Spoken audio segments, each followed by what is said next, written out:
자, 오늘 우리가 읽은 이 본문은요, 그동안 나누었던 사사기 어떤 서론에 해당하는 파트, 이 파트에 대한 마지막 부분입니다. 사사기 서론에 해당하는 결론 부분에 해당하는 것이 오늘 이제 3장 1절부터 6절까지고, 이제 7절 이후부터는 드디어 사사들의 이야기로 본격적으로 들어가게 됩니다. 그래서 오늘 본문은 사사 시대에 하나님이 사사를 세울 수밖에 없는, 사사를 세워서 구원하실 수밖에 없는 어떤 마지막 배경적 이야기를 오늘 본문에서 하고 있습니다. 먼저 1절과 2절 다 같이 읽어보겠습니다. 시작. 여호와께서 가나안 모든 전쟁들을 알지 못한 이스라엘을 시험하려 하시며 이스라엘 자손의 세대 중에 아직 전쟁을 알지 못하는 자들에게 그것을 가르쳐 알게 하려 하사 남겨두신 이방 민족들은, 우리가 지금 읽은 1절과 2절을 보면요, 반복되는 두 가지 표현이 있어요. 반복된다는 것은 강조한다는 거죠. 그래서 두 가지 표현이 뭐냐면, 첫 번째는 1절에서 가나안의 모든 전쟁을 알지 못하는 이스라엘, 이것과 2절에서 이스라엘 자손의 세대 중에서 아직 전쟁을 알지 못하는 자들에게, 이게 동일한 의미입니다. 약간 다른 표현이었지만 이건 반복하여 강조하는 거죠. 또 하나의 표현은 뭐예요? 시험하려 하시며, 이것이 1절에 나타난 표현이라면 이것과 동일한 2절의 표현은 그것을 가르쳐 알게 하려 하사. 그러니까 결론은 그거예요. 전쟁을 알지 못하는 이스라엘 백성들을 하나님이 시험하여 가르쳐 알게 하기 위해서 뭘 남겨두셨다? 이방 민족들을 남겨두셨다. 그 얘기를 하는 거죠. 그러면 지금 여기서 전쟁을 알지 못하는 이스라엘의 자손의 세대다라고 말할 때 이들은 결국 누구냐면 여호수아 시대 이후 사람들을 말하는 겁니다. 여호수아가 죽고 여호수아 때 함께 싸웠던 그 말하자면 어른 세대들이 다 죽고 난 이후 세대, 이들 세대는 뭘 알지 못한대요? 전쟁을 알지 못한다라고 합니다. 여기서 말하는 전쟁을 알지 못한다는 것은 뭐 싸워본 적이 없어 어떻게 싸워야 될지 모른다 이런 의미가 아니에요. 우리가 잘 알고 있다시피 여기서 전쟁을 알지 못한다는 것은 싸움에 대해서 모른다는 것이 아니라 하나님이 왜 가나안 땅에 들여보내서 왜 모세에게 명령하시고 왜 여호수아를 선두로 먼저 그렇게 가나안을 싸우게 하셨는지 그 가나안 전쟁의 이유와 본질과 목적을 다 모른다라고 하는 것이죠. 그런데 지금 가나안 땅의 전쟁은 현재 끝마친 상태입니까? 아직 진행 중입니까? 그렇죠. 아직 진행 중이란 말이에요. 아직 진행 중인 전쟁인데 여호수아 이후의 세대 사람들은 아직 진행 중인 전쟁의 목적과 본질과 이유를 모르니까 이제는 싸우려 하기보다 뭘 하려고 해요? 가나안 땅에서 잘 살려고 해요. 오히려 공존하려고 해요. 오히려 풍요를 위해 살려고 해요. 그러다 보니까 싸우지 않게 되죠. 전쟁하지 않는 방법을 선택하죠. 그러다 보니까 하나님의 뜻이 이루어져요? 안 이루어져요? 이루어지지 않습니다. 이것이 바로 가나안에 들어간 여호수아 이후 세대 사람들이 가지고 있던 가장 큰 문제점이에요. 하나님을 잃어버리는 거예요. 하나님을 두려워할 줄 모르는 거예요. 하나님의 명령이 무엇인지에 대한 관심이 없고 오직 내가 잘 사는 것, 내가 잘 정착하는 것, 내가 풍요로워지는 것, 내가 저들과 함께 어우러져서 공존하는 것, 이것만 생각하게 되는 거죠. 여러분, 우리 믿음의 부모 세대들이 자녀 세대들에게 제일 걱정하는 게 뭐예요? 이 녀석들이 물론 세상에서 돈 잘 벌고 잘 사는 것도 걱정하지만 믿음이 그래도 있다 하는 성도들의 고민은 뭐냐면 이 자녀들이 커서 세상에 나아갈 때 하나님을 잃어버리지 않을까? 하나님을 두려워하지 않는 자녀가 되어버리지는 않을까? 형식적인 성도가 되지는 않을까? 때로는 그냥 아예 교회를과 담을 쌓고 세상으로만 나가서 사는 자녀가 되지는 않을까? 우리가 걱정하는 게 결국 그거 아닙니까? 믿음이 있는 것처럼 착각하는 사람은 별로 그런 걸로 고민 안 하죠. 이 아이들이 어떻게 하면 부모의 기도로 말미암아 세상에서 잘 살까만을 생각하겠지만 그래도 어느 정도 믿음의 기초가 있는 성도라면 고민하는 건 그거란 말이에요. 신앙을 잃어버릴까? 하나님이 왜 우리를 이 땅에 보내셨는지 그 존재의 이유와 목적을 다 잃어버리고 그냥 자기만 잘 살면 되는 식으로 세상을 살아가게 될까 봐. 우리는 그걸 걱정하는 겁니다. 그래서 하나님은 전쟁을 알지 못하는 이 세대들을, 이 세대의 이스라엘을 뭐 하겠다 하시냐면 시험하려 하신다라고 말하는 겁니다. 시험. 2절에서는 이 시험의 내용을 이렇게 설명했죠. 그것을 가르쳐 알게 하려 하사. 뭘 가르쳐 알게 하려 한다는 겁니까? 전쟁의 이유. 가나안 땅에 왜 들여보내셨는지, 가나안 땅에서 뭘 해야 되는지, 가나안 땅에서 순종해야 할 내용이 뭔지 그것을 가르쳐 알게 하려고 한다라고 하는 것이죠. 그래서 여기서 1절에 표현된 시험이라는 이 단어는요, 우리가 저번 주에 2장 20절과 23절 사이의 내용에서도 시험이라는 단어가 있는데 이건 오늘 구체적으로 말씀드리겠다라고 말씀을 드렸었어요. 여기서 말하는 시험은요, 나사라고 하는 이 히브리 말인데 무엇인가 조사해서 검증한다는 단어적 의미를 갖고 있어요. 그러니까 무엇인가를 좀 검증해서 확실하게 해주고 싶은 거예요. 단순하게 매를 대는 것이 목적이 아니라 어떠한 방법을 써서든지 이들에게 검증하게 해서 무엇인가를 정확하게 알게 해주고 싶은 이런 의도의 단어인 겁니다. 그게 바로 오늘 본문에서 말하는 시험이고 하나님이 그것을 가르쳐 알게 하려 하신다라고 하는 2절에 표현된 표현의 의미인 겁니다. 가나안의 전쟁은 기본적으로 우리가 알고 있습니다. 잘 살기 위한 전쟁이 아닙니다. 하나님의 말씀에 순종하는 전쟁이에요. 하나님이 행하시는 전쟁의 도구가 되는 전쟁이에요. 근데 도구가 될 때 무엇을 위한 도구냐면 하나님을 거절하고 살아가고 있는 가나안의 이방 족속들을 쫓아내는 싸움의 도구가 되는 거예요. 그리고 그들이 숭배하던 우상들을 찍어내는 싸움의 도구가 되는 거예요. 그들이 우상에게 제사하던 산당을 불태우는 일의 도구가 되는 그런 싸움이란 말이죠. 그런 싸움에 순종을 한다는 것은 결국 뭐냐면 가나안 땅에 누구의 통치가 실현이 된다? 하나님의 통치가 실현이 된다. 우상이 다스리던, 궁극적으로 사단이 다스리는 거죠. 사단의 지배를 받고 사단의 통치를 받고 있던 가나안의 이방 민족들의 삶을 다 척결해서 없애버리고 오직 하나님의 통치가 이 땅을 지배하고 실현이 되는 땅으로 만들어야 되는 전쟁이 바로 가나안 땅의 전쟁인 거죠. 니들 잘 먹고 잘 살으라고 가나안 땅에 들여보낸 것이 아니다. 이 사실을 정확하게 배워야 되고 알아야 되는 거예요. 이걸 위해서 하나님 뭐냐면 시험하려 하신다라는 표현을 지금 사용하고 있는 겁니다. 그래서 2절 끄트머리에 무슨 표현을 딱 하냐면 이방 민족들을 그래서 남겨두었다라고 하는 겁니다. 여러분 이건 굉장히 중요해요. 남겨두신 이방 민족, 시험을 위해 남겨두신 이방 민족 누구일까요? 3절부터 그 내용이 일단 나오긴 하는데 우리가 먼저 생각해야 될 건 뭐냐면 하나님이 남겨두신 이방 민족은 우리가 1차적으로 여기까지만 생각해요. 가나안 땅에 거하고 있는 이방의 족속들만 생각해요. 아닙니다. 두 부류가 있습니다. 첫 번째는 지금 말씀드려요. 가나안 땅 안에 거주하고 그 지경 안에 머물고 있는 이방 민족들이 첫 번째 남겨두신 이방 민족이에요. 그러나 성경에는 표현하고 있지 않지만 사사기 전체를 보면 남겨두신 이방 민족의 또 한 부류가 있어요. 누구냐면 가나안 땅 지경 밖에 있는 이방 민족이에요.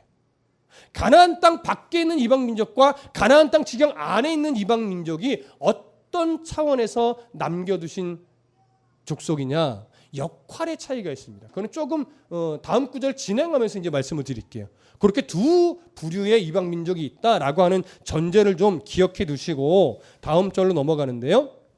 3절과 4절 다 같이 읽어보겠습니다. 시작. 블레셋의 5 군주들과 모든 가나안 족속과 시돈 족속과 바알 헤르몬 산에서부터 하맛 입구까지 레바논 산에 거주하는 히위 족속이라 남겨두신 이 이방 민족들로 이스라엘을 시험하사 여호와께서 모세를 통하여 그들의 조상에게 이르신 명령들을 순종하는지 알고자 하셨더라. 자, 여기 보시면 이제 하나님이 시험의 도구로 남겨두신 이방 민족들이 어느 지경 안에 있는 민족인지를 먼저 설명하는 게 3절이에요. 3절은 민족을 설명하는 것이 아니라 남겨두신 이방 민족들이 어느 범위의 지경 안에 있는 민족들이냐를 설명하기 위해서 범위를 설명하는데 첫 번째 포인트는 어디냐면 지경의 첫 번째 포인트는 블레셋 5 군주들이 있는 지역입니다. 이 표현은요 가나안 땅의 남서쪽 경계를 이루는 거예요. 가나안 땅을 기준으로 남서쪽 부분이 블레셋 사람들이 살아가고 있는 지경이거든요. 지중해와 이렇게 맞닿은 면에 있는. 그래서 이것은 가나안 땅 남서쪽 경계가 바로 블레셋 5 군주들이 있는 쪽이다. 여기를 한 코너로 잡은 거예요, 하나님이. 그 다음에 두 번째 표현은 뭐예요? 가나안 족속이라고 표현합니다. 모든 가나안 족속. 물론 가나안 족속은요, 가나안 땅 전반적으로 좀 흩어져서 있기는 하지만 여기서 표현하는 건 기본적으로 가나안 땅의 남동쪽 경계를 표현하는 표현으로서 여기서 사용하고 있는 겁니다. 남동쪽, 남쪽의 오른쪽이죠. 그 다음에 세 번째 표현은 시돈 족속이라고 합니다. 이 시돈 족속은 가나안 땅의 북서쪽 경계, 지중해와 맞닿고 있는 가나안 땅 북서쪽 경계를 의미하는 거예요. 그다음 네 번째로 바알 헤르몬 산에서부터 하맛 입구까지 레바논 산에 거주하는 히위 족속이라 이렇게 표현합니다. 그럼 마지막 남은 이 표현은 어느 경계를 말하는 거겠어요? 가나안의 북동쪽 경계를 말하는 거겠죠. 그래서 이 지역의 범위 안에 있는 이방 민족들을 하나님이 남겨두셨다 이렇게 말하는 겁니다. 이 안에 있는 이방 민족들로 하나님이 시험할 것이다 라고 하는 것인데, 그러면 그 시험의 내용이 뭐냐를 생각해 봐야 되겠죠. 4절 한 번 더 볼게요. 4절 시작. 남겨두신 이 이방 민족들로 이스라엘을 시험하사 여호와께서 모세를 통하여 그들의 조상들에게 이르신 명령들을 순종하는지 알고자 하셨더라. 시험의 내용이 뭐라고 말합니까? 시험의 내용. 중간에 보니까 여호와께서 모세를 통하여 그들의 조상들에게 이르신 명령들을 순종하는지 알고자 하셨더라 이렇게 말합니다. 그러니까 순종의 시험의 내용은 뭐냐면 모세에게 명령한 그대로 이스라엘이 가나안 땅 그 지경 안에 있는 이방 민족들을 쫓아내는지 안 쫓아내는지, 그 안에 있는 우상들을 찍어내는지 안 찍어내는지, 산당을 불태워버렸는지 안 불태워버렸는지, 그걸 뭐예요? 확인하겠다 이거예요. 그걸 검증하겠다 이거예요. 그걸 깨달아서 그것이 가나안 땅에 우리를 들여보내신 이유이고 목적이구나, 이걸 깨닫게 하여 그대로 순종하는지 안 하는지 하나님이 그걸 보시겠다라고 하는 거예요. 그게 시험의 내용이에요. 무슨 말씀인지 아시겠습니까? 그렇게 행하는 것이 결국 뭐냐면 가나안 땅 안에 하나님의 통치가 이루어지고 있다라고 하는 하나의 증거가 되는 겁니다. 자, 그러면 조금 더 중요한 이야기가 남았는데 그거는 5절부터 6절을 좀 읽고 이야기를 나눌게요. 5절과 6절 함께 읽습니다. 시작. 그러므로 이스라엘 자손은 가나안 족속과 헷 족속과 아모리 족속과 브리스 족속과 히위 족속과 여부스 족속 가운데 거주하면서 그들의 딸들을 맞아 아내로 삼으며 자기 딸들을 그들의 아들들에게 주고 또 그들의 신들을 섬겼더라. 자, 먼저 5절에 가나안의 족속으로 대표되는 6개 족속을 끄집어서 이야기합니다. 근데 여기서는 지금 6개 족속을 이야기했지만 신명기 7장으로 가보면요, 여기에 원래는 한 족속이 더 붙어요. 기르가스 족속이 원래 하나 더 붙습니다. 그래서 가나안 족속을 엄밀히 말할 때는 원래는 7족속이에요. 근데 7족속을 쓰지 않고 6개 족속만 써요. 그래서 어떤 학자들은 가나안 족속을 대표할 때는 어쩔 때는 기르가스 족속을 포함하여 7개 족속으로 표현하기도 하고 기르가스 족속을 빼고 6개 족속만 표현하기도 한다 이렇게 말을 합니다. 근데 그 이유가 뭘까 생각해보면 기르가스 족속이 꽤 작은 족속이에요. 그래서 포함을 시키기도 하고 안 시키기도 하는데 오늘 사사기에서는요, 사사기 저자가 좀 의도적으로 뺀 것으로 여겨집니다. 왜 의도적으로 뺐다라고 여겨지냐면 출애굽기 3장 8절로 가볼게요. 출애굽기 3장 8절. 기르가스 족속이 시험의 대상이 아니다라는 거 하는 의미는 아니고 3장 8절, 출애굽기 3장 8절로 가보시면 함께 읽어보겠습니다. 출애굽기 3장 8절 함께 읽습니다. 시작. 내가 내려가서 그들을 애굽인의 손에서 건져내고 그들을 그 땅에서 인도하여 아름답고 광대한 땅, 젖과 꿀이 흐르는 땅, 곧 가나안 족속, 헷 족속, 아모리 족속, 브리스 족속, 히위 족속, 여부스 족속의 지방에 데려가려 하노라. 자, 여기서도 몇 개의 족속을 이야기해요? 6개 족속만 이야기해요. 지금 사사기 3장 5절에서 말하고 있는 6개 족속과 동일합니다. 근데 출애굽기에서 모세에게 이 가나안 땅에 들여보낸다라고 말하면서 가나안 땅의 6개 족속의 지방에 데려간다라고 말해요. 이건 결국은 무슨 의미예요? 이 6개 족속들을 뭐 한다는 얘기예요? 쫓아내야 한다는 이야기예요. 자, 그러면 지금 이 똑같은 표현을 사사기로 끄집어 와서 정확하게 똑같이 6개 족속만을 표현하는 이유는 뭘까요?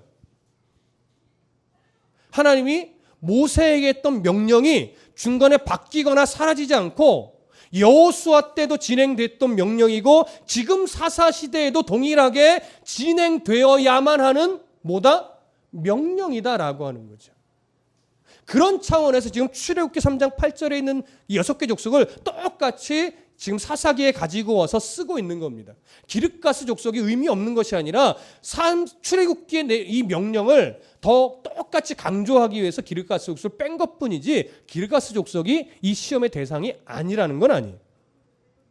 자, 그러면 이 6개 족속을 하나님이 시험하는 족속으로 하나님이 말씀하셨고 명령하셨는데 우리는 이런 생각을 좀 하게 됩니다. 뭐냐면 하나님이 이방 족속들을 가나안 땅에 시험하는 대상으로 남겨두신 이유가 여러분 잘 생각해 보세요.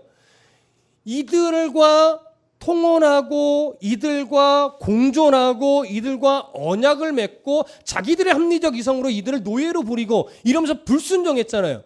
그래서 이들을 통해서 이스라엘이 뭐 당하게 하려고?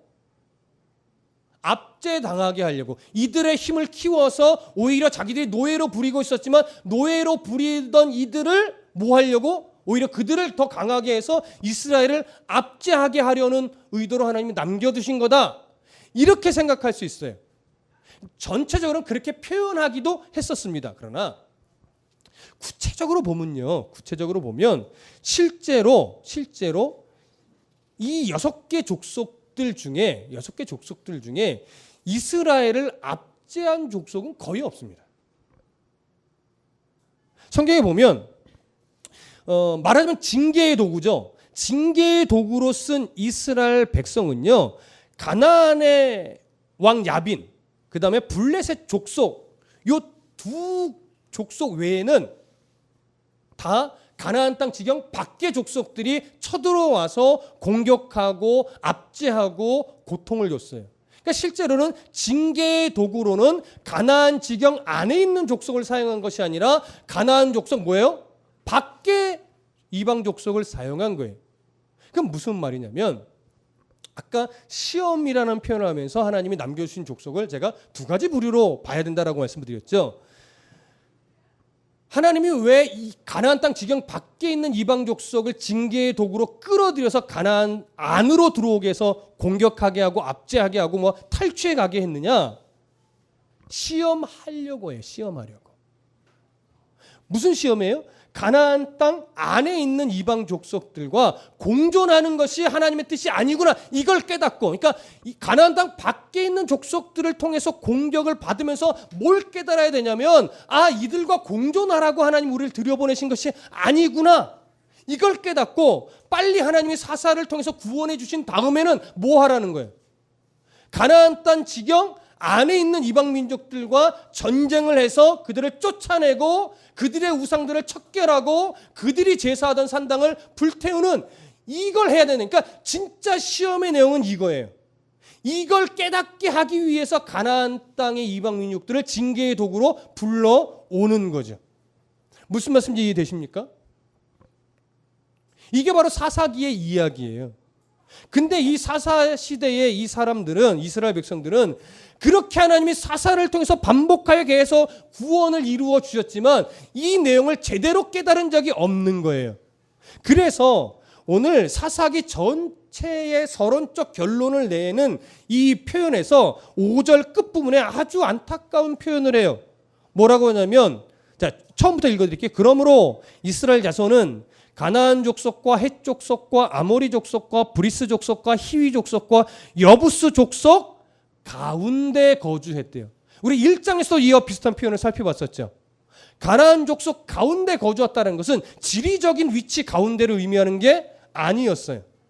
종교, 문화, 어떤 정치, 이런 모든 어떤 사상들 안에 사상들을 그들의 사상, 그들의 가치관, 그들의 종교, 그들의 문화에 사로잡혀서 살게 됐다라고 하는 거예요. 이 얘기는 그들과 대적자가 되지 않고 그들과 전쟁하는 사이가 아니라 그들과 함께 살아가는 그냥 똑같은 민족처럼 되어버렸다라고 하는 거예요. 그러니까 잘 보세요. 왜 하나님이 가나안 땅 지경 밖의 이방 민족들을 징계의 도구로 불러올 수밖에 없었냐면 이미 사사시대의 이스라엘은요, 가나안 땅 안에 거주하는 이방 민족들과 대적자의 관계가 아니에요. 공존하는 관계예요. 함께 두 손 맞잡고 살아가는 관계예요. 무슨 말씀 이해되세요? 그러니까 그들을 들어서 징계의 도구로 안 쓰는 거예요. 같이 살아가는, 말하자면 친구요, 이웃사촌처럼 돼버렸는데요. 그러니까 그 관계를 깨야 돼요. 누굴 통해서? 가나안 땅 지경 밖에 있는 이방 민족들을 데리고 들어와서 공격하고 탈취하고 압제하게 하면서, 그게 바로 성경에 기록되고 있는 메소포타미아의 구산 리사다임 왕이나 또 미디안 족속이나 모압 족속이나 암몬 족속들, 이들이 바로 가나안 지경 밖에 있는 이방 민족들입니다. 그들이 계속해서 쳐들어와서 이스라엘 공격할 때 이스라엘은 빨리 이걸 깨달았어야 돼요. 우리가 어떤 종교성에 기인해서 우리들 안에 보통 좀 힘겨운 일이 생기면 먼저 생각하는 게 뭐예요? 내가 무슨 잘못을 저질렀길래. 그렇죠? 이건 그 양호한 거예요. 내가 무슨 죄를 졌길래 하나님이 나를 이렇게 혼내실까? 이게 약간은 하나님을 제대로 알지 못하기 때문에 나오는 표현이긴 하나 우리는 사실 이런 생각을 가져야 합니다. 그래야 신앙이 좀 자라요. 그러면서 더 성숙해지는 건 뭐냐면 그런 상황 속에서 하나님의 진짜 마음을 발견해 나갈 때, 아, 그렇지. 내가 물론 연약하고 실수하는 것도 있지만 그건 내 잘못 때문이 아니라 하나님이 나를 연단하고 더 단단하게 하고 나를 정금처럼 쓰시려고 하는 하나님의 의도 가운데 있는 것이지, 이걸 깨닫는 거죠. 그러니까 지금 이스라엘은 이 상황을 통해서 왜 하나님 왜 이러실까, 이게 아니라 처음에는 그렇게 불평하고 원망하고 이럴 수 있지만 하나님의 마음을 여기서 발견하고 이들과 공존하면 안 되는 우리인데 이걸 빨리 깨달아서 이제 하나님이 사사를 일으키셔서 구원해 주셨을 때 빨리 본연의 자리로 돌아가서 그 가나안의 이방 민족들과 전쟁을 해야만 하는 거예요. 마치 우리 안에 꺾이지 않는 죄성들이 남아있어서 그것 때문에 가슴 아파할 때 하나님이 그 죄성을 끊어주려고 때로는 사람의 매를 대고 인생에 채찍을 대잖아요. 그때 정신 차리는 성도는 뭐냐면, 아, 하나님이 나의 이런 연약함을, 나의 이런 죄의 습관들을 끊어내라고 하나님이 이런 일들을 주셨구나, 이런 일들을 허락하셨구나, 때로는 이 상황에 내버려 두시는구나, 이걸 빨리 깨닫고 무슨 싸움을 하는 거예요? 하나님이 싫어하는 이런 나의 안에 있는 죄의 습관들을 끊어내는 싸움을 또 치열하게 해내는 거죠. 그럴 때 한 걸음씩 자라요. 근데 이걸 안 하고 하나님이 조금만 풀어주시면 또 자기가 뭔가 잘해서 그러는 양 착각하고 세상에서 자기가 살고 싶은 대로 또 막 산다면 그건 퇴보하는 거죠. 그럼 또 하나님이 어떻게 해요? 매를 댈 수밖에 없는 거예요. 그래서 매를 댈 때 또 깨달으면 그건 복이 되는데, 여전히 매를 대고 한번 딱 풀어졌을 때 또 못 깨달으면 하나님이 점점 큰 매를 댈 수도 있고 큰 채찍을 댈 수도 있죠. 때로는 하나님이 한동안 그냥 무관심하게 놔두실 수도 있겠죠. 그럼 또 엄청 멀리 돌아가서 나중에 세월이 많이 흘러 깨닫게 되는 그런 참 안타까운 일들도 발생하기도 합니다. 그러나 하나님은 가장 정확하신 분이기 때문에 가장 적당한 때 우리를 만지시는 하나님임을 우리는 분명히 믿습니다. 그런 하나님을 믿음으로 우리는 나아가야만 하는 겁니다. 자, 오늘 본문으로 다시 돌아가시면 이제 6절이 제가 볼 땐 가장 중요해요. 사사기 서론 파트에 해당하는 결론과도 같은데, 왜 이들이 이렇게 가나안의 이방 민족들을 대적하지 못하고 그들과 공존하며 타협하며 함께 어우러져서 살아갈 수밖에 없었는가? 그 가장 중요한 이유가 뭔가? 그걸 6절로 끄집어내는 거예요. 자, 함께 읽어보겠습니다. 6절 시작. 그들의 딸들을 맞아 아내로 삼으며 자기 딸들을 그들의 아들들에게 주고 또 그들의 신들을 섬겼더라. 자, 여러분 무슨 말씀인지 아시겠죠? 여기서 그들의 딸들은 누구의 딸들을 말해요? 이방 민족, 가나안 땅 지경 안에 있는 이방 민족들의 딸들을 며느리로 삼았다는 얘기예요. 그리고 또 자기들의 딸들을 그들의 아들로 줬대요. 뭐예요? 이스라엘 민족들의 딸들을 가나안 이방 민족들의 며느리로 줬다는 거죠. 맞는 말이죠? 잘못 얘기했나? 맞죠? 어찌됐거나 서로 통혼했다라고 하는 거예요. 무분별하게. 그러므로 말미암아 그렇게 서로 통혼하는 관계가 됨으로 말미암아 어떻게 됐대요? 그들의 신들을 섬기게 됐대요. 근데 여기서는 한글 번역은 구분을 해놨어요. 그들의 딸, 자기들의 딸 구분해놨지만 히브리어 성경으로 보면요, 똑같이 그들의 딸이에요. 그들의 딸들을 맞아 아내로 삼고 그들의 딸들을 그들의 아들들에게 주고 또 그들의 신들을 섬겼더라. 다 그들이에요. 다 그들. 똑같이 구분을 안 했어요. 왜 히브리어 성경이 그들과 자기들을 원문에서는 구분을 안 했을까요? 대부분 학자들의 견해가 그겁니다. 그들은 이미 그들과 자기들로 구분하지도 못할 만큼 너무나 뒤섞여 한 민족처럼 되어 버렸기 때문이다라고 하는 거죠.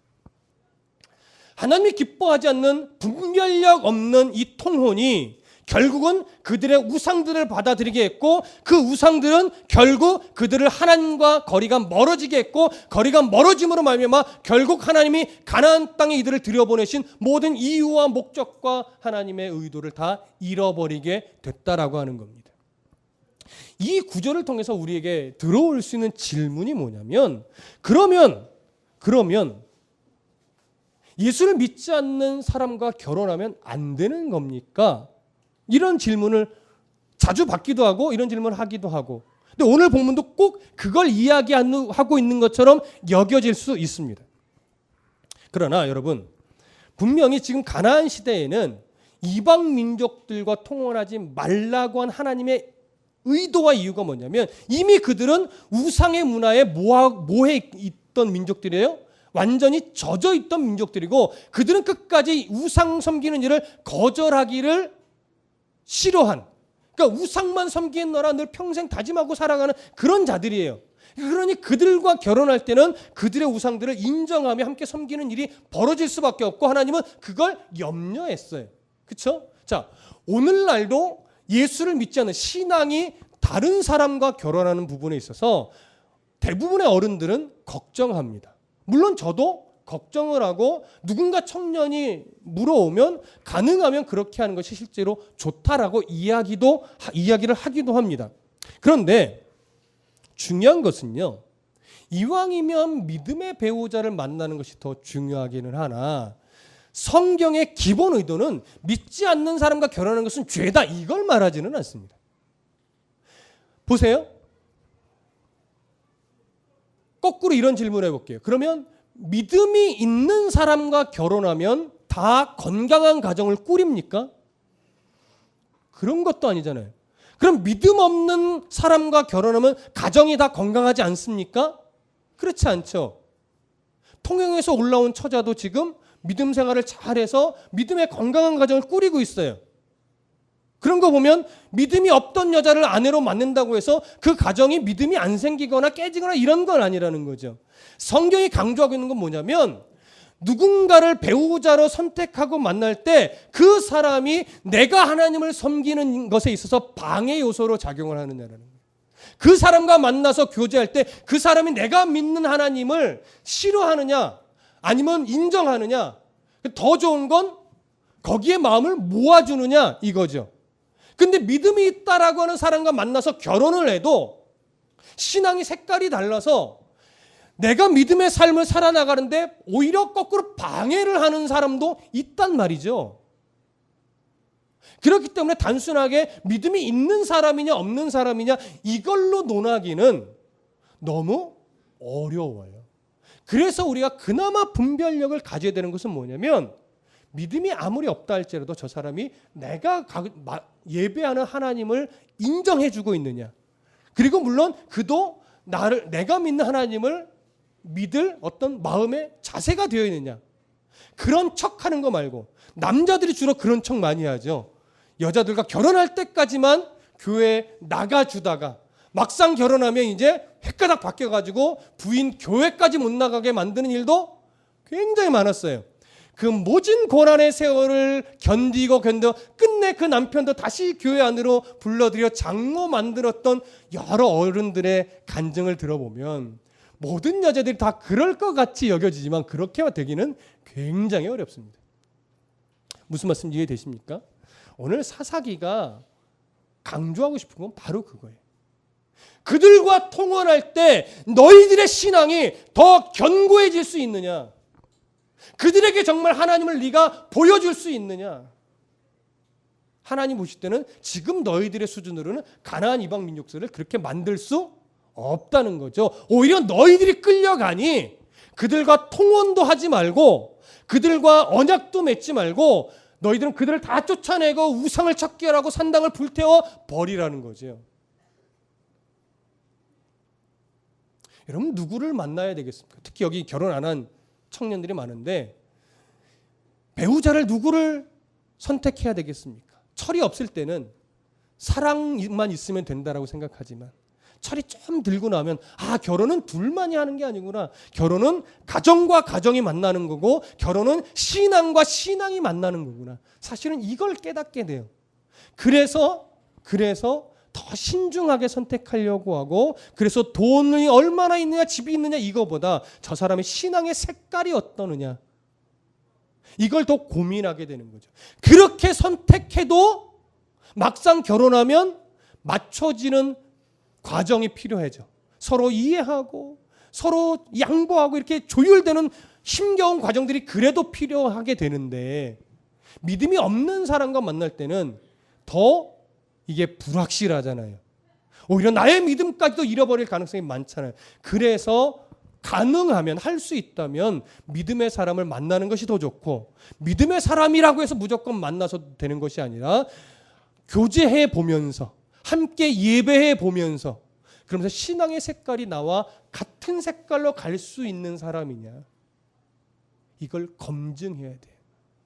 그걸 검증하기가 참 힘든 시대가 되어버렸다는 게 참 안타까운 건데 그래도 기도하고 몸부림치면 하나님이 그렇게 함께 신앙의 걸음을 걸어감으로 말미암아 오히려 신앙에 방해받는 것이 아니라 더 하나님 기뻐하는 믿음의 가정을 만들 수 있는 그런 사람을 만나게 해주시겠지요.